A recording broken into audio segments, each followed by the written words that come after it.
Miracle at Camp Friendship. Chapter 9. An Uninvited Visitor. In the cold, damp woods that surrounded David's hideaway lodge and Queen Esther's lodge, the uninvited visitor, who had been watching all day, sat alone on an old tree stump. He was miserable in soul, and the cold and darkness didn't help. It was a man of about 35, but he looked older.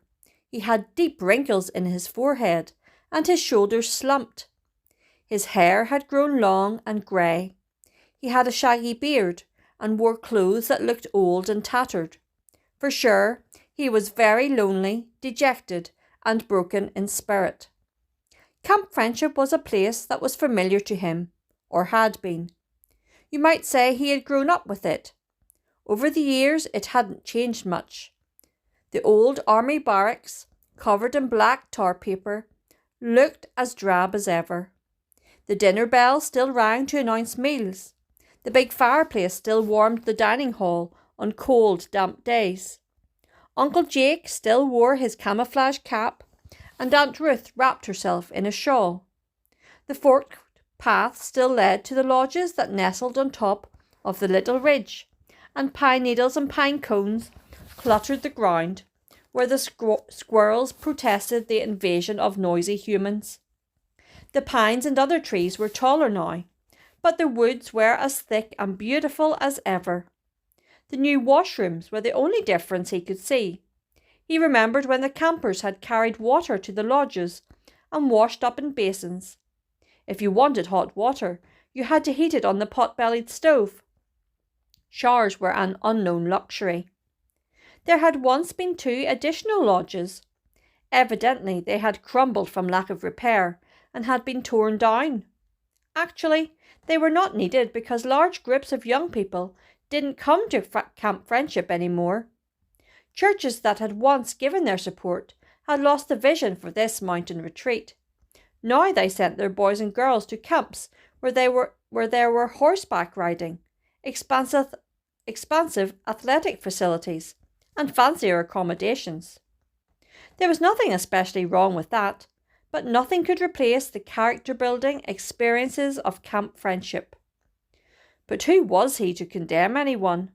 Had he seen the score of opportunities at Camp Friendship when he was a young man? No. Back then there were also had been a log cabin hidden among the trees down a path from the camp office.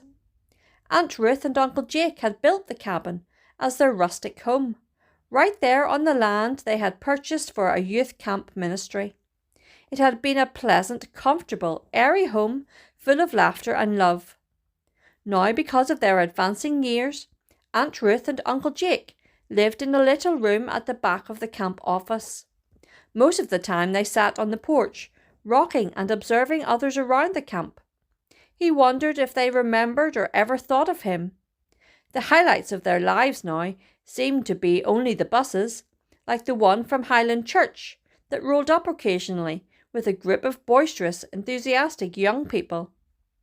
That night, as he shivered beside his small campfire under a discarded scrap of tarpaulin that he found near David's hideaway, he thought about the old cabin that surely must still be standing. It was probably in sad shape.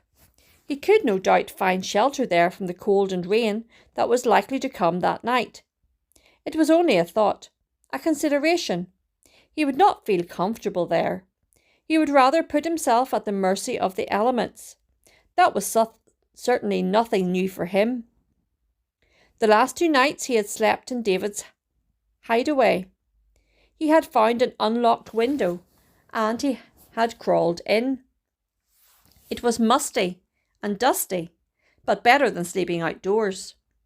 As he shivered again, he felt the loneliness that often came over him. And now, sleeping outside, he related to the dejected Bible hero for whom the lodge was named. King David had been on the run, and so was he. The only difference was that David in the Bible had been running from his enemies, while he was running from God and from himself.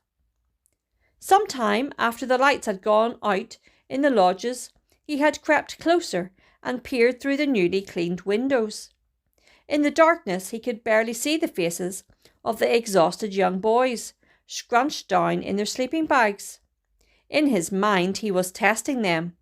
Would they pass the test, or would they fail, just as he had? It was a glum thought, which broke off as he heard the heavy snoring of Pastor Gentle. What a man! He had not changed a bit over the years.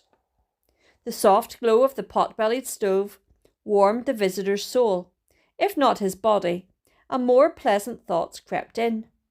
He couldn't help but chuckle when he reviewed what he had observed that day: the bat incident, the lizards, the adventure in the woods, and of course, the scramble just a little earlier outside the boys' washroom. Little did the boys know that they had startled not only a deer, but him as well.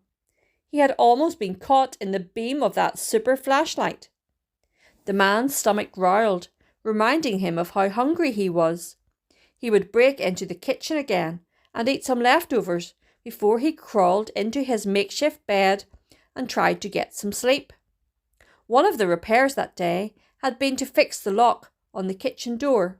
He would have to try a window or figure out another way to get in.